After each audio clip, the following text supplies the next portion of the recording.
Welcome to Eating Smart for Your Heart, part 3 of our 6-part series on eating better for cardiovascular health. Today we'll discuss portion sizes, setting up a healthy, balanced plate, and how to stay intentional when you're dining at a restaurant. Nutrition has shifted throughout the decades, and the food and nutrition environment is ever-changing, and it often doesn't support the healthy choices we intend to implement. Nutrition surveys show that we are seeing larger portions from what's packaged at the store and at restaurants. We also have more adults consuming more calories, especially as a higher percentage from grains and fats. We have less physical activity, less time spent cooking, and less willing to spend time cooking and cleaning in the kitchen. And we also have a higher average BMI decade after decade. When it comes to food choices, nutrient density matters.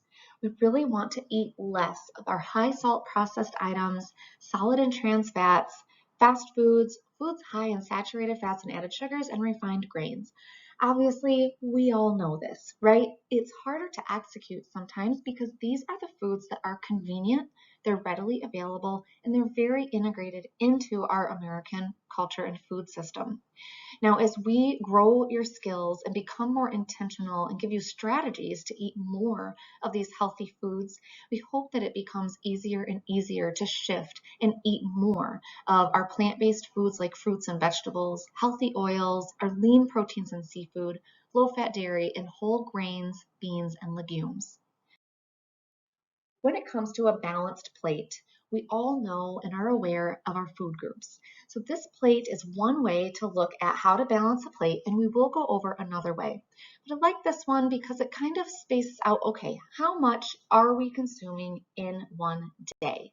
For women and men, we have some different recommendations, but for the most part, these are your starting places for adults age 19 and older, where it's about 1.5 to 2 cups of fruit, 2 to 3 cups of vegetables, 2 to 3 cups of dairy, 3 to 8 ounce equivalents of grains, 5 to 6.5 ounce equivalents of protein, and we're going to go over what these ounce equivalents are, and then 5 to 6 teaspoons of healthy fat.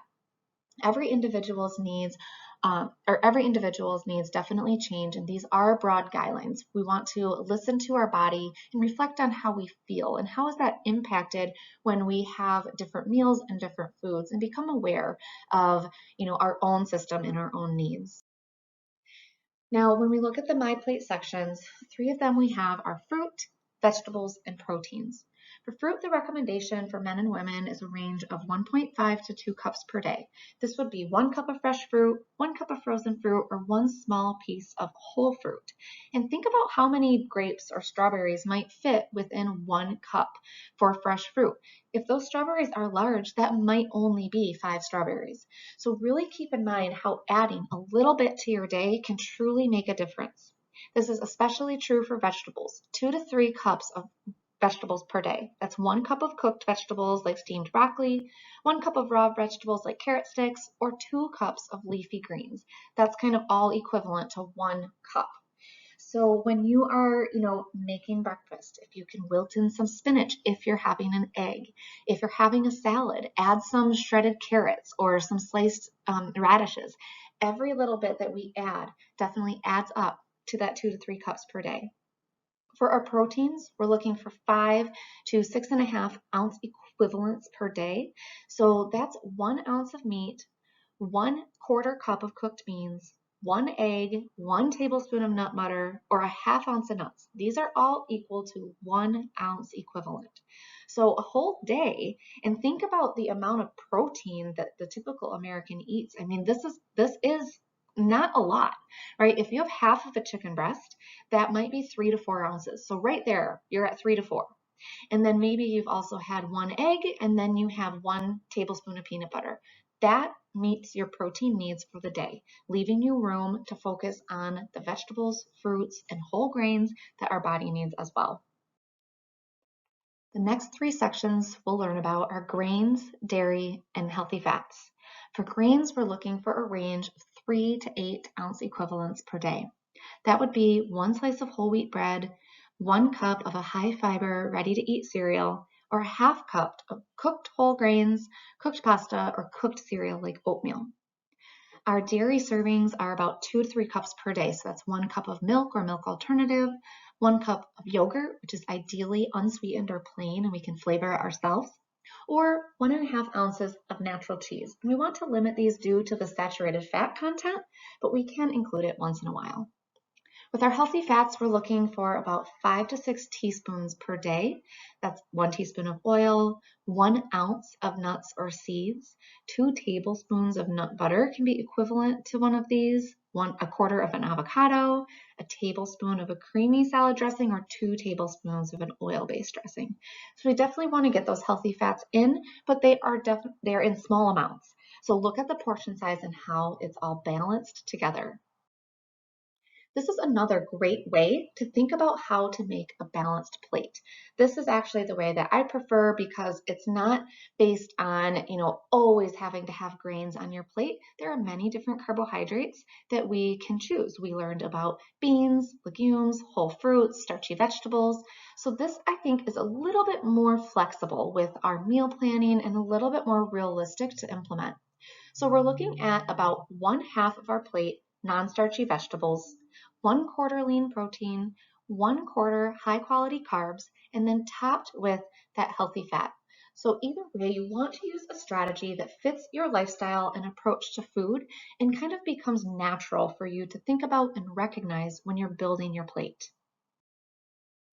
So another note on portions is that nutrition is more than just portion sizes and nutrient values, right? Setting up a balanced plate is really helpful, but we want to have flexibility. If we're not flexible, we're not going to be sustainable and able to do this month after month and year after year.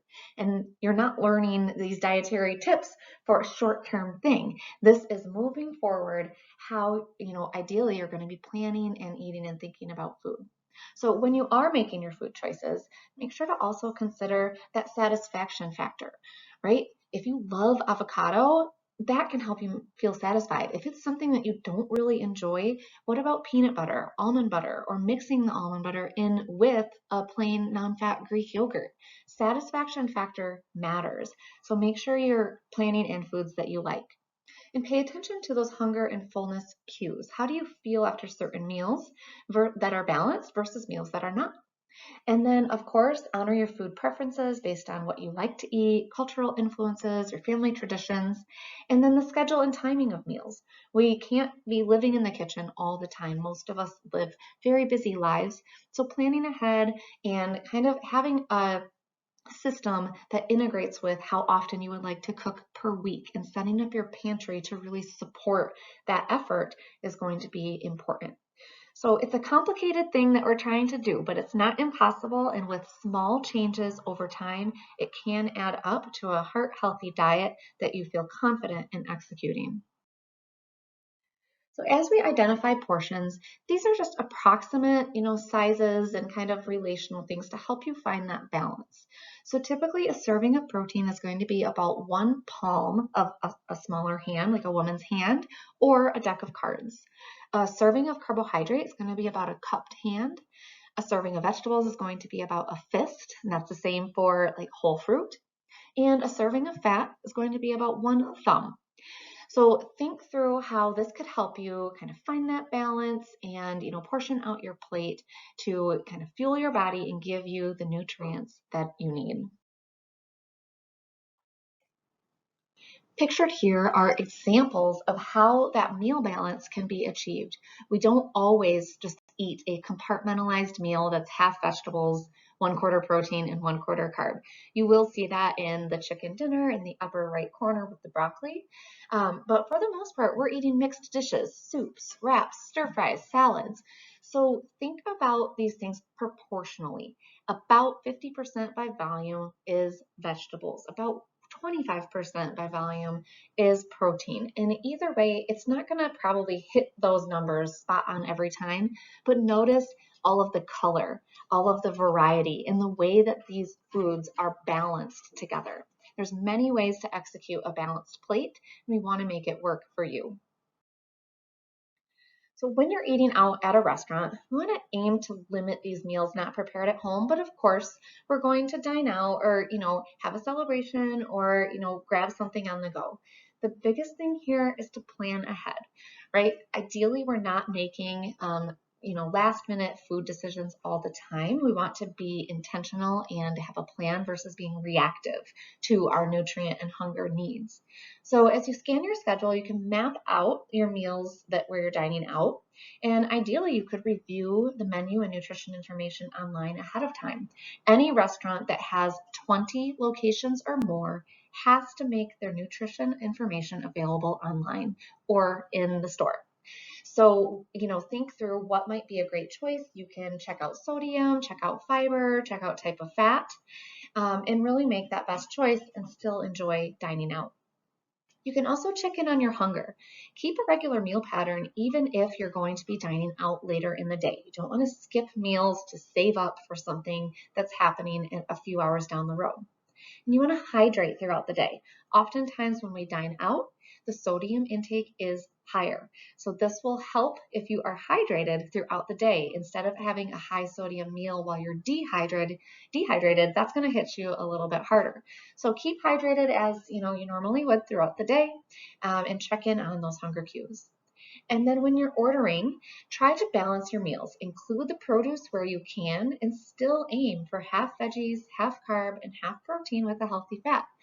Different stir fries or Asian dishes, different Southwestern or Caribbean dishes, a lot of our Mediterranean meals can be quite balanced. Order intentionally and pay attention to how that's being executed at the restaurant. So when you're looking at a menu, you can kind of translate some keywords that you can look for. So some things that kind of indicate that a food item might be high in fat or calories is, whether it's fried, it might say crunchy, tempura, battered, crispy, breaded, crusted, golden, sizzling, or southern style, right? If it's high calorie, it might say loaded or stuffed, creamy, cheesy, gooey, smothered, melted, rich, velvety. All of these descriptors might indicate that that food item is higher in calories. And then whenever we see that Alfredo or carbonara, might be that butter, cream, cheese, or eggs. So a better option might be something that's more pesto based. Pesto is made with olive oil. So that's how we can kind of pay attention and make these little shifted switches so that we can still enjoy dining out, but be aware of the type of fat, the amount of sodium, and the amount of fiber that we're consuming. So some keywords that indicate an item is high in sodium or sugar is pickled or brined, right? Smoked. Many times in Asian cuisine, we'll see that soy sauce or MSG. And then higher sugar items, you might see teriyaki, barbecue, glazed, sticky, or honey dipped. Those are going to be indications of added sugar. So typically our lower in fat or more balanced dishes at restaurants might use these words here: baked, broiled, poached or charbroiled, garden fresh or grilled, lightly sauteed, steamed, roasted, spiced, and seared. And you can sometimes ask for certain foods to be prepared in this way, even if something is breaded. Can they cook it without it being breaded? Or can you do an extra, serving of vegetables on the side? So there's many ways to kind of shift and fit your needs. So some more strategies when we're ordering at restaurants is to definitely be aware of those appetizers, beverages, sauces. They can certainly add up and they can be a little bit mindless. So it's not to say we can never have an appetizer or order a beverage or have a sauce, but just be aware and intentional about where they're at in your meal. And ask questions or make requests that both allow you to, focus on your health, but also enjoy the meal. Ask how the foods are prepared. You could request light sauce, no sauce, or sauce on the side. You could split a meal with a friend or family member, request half portions, or ask for half the meal to be bagged or boxed up prior to it even being served. And then bring in the vegetables. Include them with every meal that you're dining out if possible. You can use these to substitute for fries or other nutrient poor sides. Again, fries might sound good and you might want to fit that into your restaurant meal. Make sure you're balanced then with a lean protein and a high fiber veggie salad, and then have that, 1/4 of the plate from those potatoes. So it's all about being aware and intentional. And you can also kind of choose restaurants that prioritize health and fresh foods, like sushi restaurants, farm to table places, small plates like Spanish tapas, Middle Eastern restaurants, and focus on more of a grill versus a pub. They typically have more fresh items that are maybe a little bit more veggie based. So some swaps to consider if you're looking at fried or crispy chicken, of course going to grilled or baked instead of Alfredo, trying a pasta that has pesto and veggies, maybe with some protein to balance that out. Instead of a thick crust pizza, doing thin crust with vegetables or a big side salad. Instead of just a cheese quesadilla, you can look at adding black beans or chicken or vegetables, guacamole, salsa, instead of French fries, looking at baked potatoes, roasted sweet potato, instead of a loaded salad with ranch, cheese, and croutons, all of which would be high in saturated fat. Maybe you've already consumed all your saturated fat earlier in the day, so you go for a salad with fruit, avocado, and a vinaigrette. And instead of fried eggs and bacon, doing 2 eggs or an egg white omelet with vegetables. So some application tips here as we aim for that balanced plate. One great goal is to aim for half of your plate veggies. You want to consider using frozen, pre-cut, shredded, easy salad kits. We want each section to be as easy as possible so that it can be sustainable. So try not to put, a bunch of pressure on yourself by having tons of recipes you have to follow all the time. You can keep it simple. And then also for a balanced plate, look to pair carbohydrate with protein and or healthy fat at each time. So we kind of have this mantra, no carbohydrate alone, right? You'll see in this plate here, there's the whole grain waffle, there's pumpkin seeds, carrots, and grapes. Now this looks maybe more like a kid's lunch. I would still eat it, still looks good to me, but it's a great example of how you can pair foods and really pay attention to how it's combined. When you are ordering Heart Smart at restaurants, try to explore new cuisines, share with others, prioritize that produce, and look for the veggies that are on the menu. And then also replicate those restaurant favorites at home. Sometimes when I'm looking for a little inspiration for my own menu plan, I go to a favorite restaurant's menu online and think, okay, what sounds good? What would I want to order? Well, okay, how can I replicate a harvest salad with beets at home? I can do that. I can make my grocery list. I can look up some tips on how to roast a beet and try it myself. This is definitely going to work into your meal plan better. It's going to be lower in sodium, and then you can manage your own portion.